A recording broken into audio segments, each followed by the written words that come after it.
America thought it could stop China from winning the AI race by cutting off its access to the world's most powerful chips.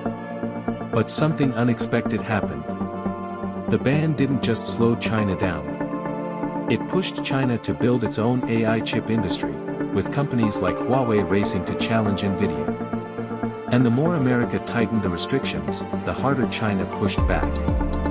So was the chip ban actually a masterstroke? Or the decision that helped create NVIDIA's biggest potential rival? This is the story of how America's chip war may have created China's own NVIDIA. For years, the global AI race looked almost impossible to challenge. One company sat at the center of it all, NVIDIA. Its GPUs powered some of the world's most advanced artificial intelligence systems, from giant language models to autonomous technologies. But then Washington made a strategic decision. If China couldn't be trusted with the world's most powerful AI chips, those chips would have to stop going there. In October 2022, the United States introduced sweeping export controls targeting advanced computing chips and semiconductor manufacturing technology going to China. On paper, the strategy was simple. Cut off access to the most advanced chips. Make it harder to build massive AI systems. And slow China's ability to close the technological gap with America. But there was a problem. China didn't simply stop building AI. It started looking for another way forward. The restrictions didn't target only finished AI chips. They also reached deeper into the semiconductor supply chain, including manufacturing equipment and technologies needed to produce advanced chips. And the United States continued tightening those rules in the years that followed. But this created an unexpected incentive. China already had companies working on its own semiconductor technology. Now, building competitive AI chips wasn't just a business opportunity. It became a strategic necessity. Companies such as Huawei began pushing their Ascend AI processors as alternatives to NVIDIA's technology. The gap was still enormous. NVIDIA had spent years developing not just powerful GPUs, but an entire ecosystem around them. Software, developer tools, libraries, networking, cloud infrastructure, and millions of developers building on top of its technology. China couldn't reproduce that ecosystem overnight. But the restrictions changed the incentive. Every NVIDIA chip China couldn't access became another reason to invest in a domestic alternative. And NVIDIA itself was caught in the middle. China remained an enormous market, so NVIDIA developed chips specifically designed to comply with American restrictions. But as the rules changed, even those products came under pressure. In April 2025, NVIDIA disclosed that the US government had informed the company that a license would be required to export its H20 products to China. NVIDIA then reported a $4.5 billion charge related to H20 inventory and purchase obligations. And that created an uncomfortable paradox. The harder it became for Chinese companies to buy NVIDIA's most advanced hardware, the more valuable a domestic competitor became.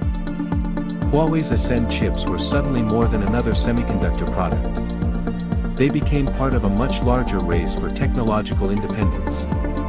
Even NVIDIA warned that restrictions could unintentionally strengthen Huawei's position in artificial intelligence. Then came a company that most people outside the AI industry had barely heard of. DeepSeek.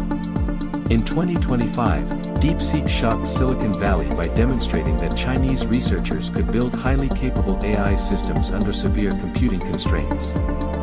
This wasn't proof that China had suddenly surpassed NVIDIA. But it revealed something important. AI progress wasn't only about buying the biggest and most expensive chips. It was also about efficiency. How much performance could researchers extract from every available GPU? DeepSeek had access to NVIDIA hardware before restrictions became as tight, including a 100-based infrastructure through its parent organization. But as access to the most advanced chips became increasingly restricted, Chinese researchers had even more reason to focus on efficiency. And that may be the most important lesson of the entire chip war. America still has enormous advantages in AI hardware, semiconductor design, software, and manufacturing technology. China still faces major obstacles, especially when it comes to producing the most advanced chips at scale. But the race has changed. Instead of simply asking, can China buy NVIDIA? The question has become, how quickly can China build an ecosystem that doesn't need NVIDIA? And China isn't trying to solve only one part of the problem. Beijing has increasingly treated semiconductor self-sufficiency as a strategic priority. Chinese companies are investing across the supply chain. Chip design, manufacturing, memory, equipment, AI accelerators, and data centers. At the same time, Washington has continued tightening controls on advanced semiconductor technologies. So this isn't simply a story about a ban. It's a story about incentives. The United States wanted to protect its technological advantage by controlling access. China responded by increasing the value of technological independence. And the result is a strange new competition.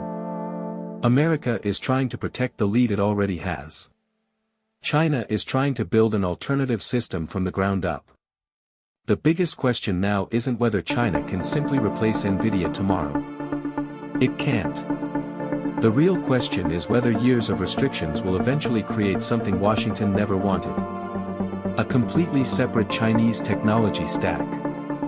From chips, to software, to data centers, to artificial intelligence models.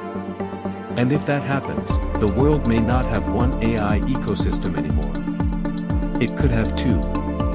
Because in technology, blocking a road doesn't always stop the journey. Sometimes, it forces someone to build another road. And that may be the biggest unintended consequence of the semiconductor war. The United States wanted to slow China's AI ambitions. Instead, it may have helped convince China that depending on American technology was simply too risky. And the chip war may only be the beginning. Subscribe to Storynomics for more.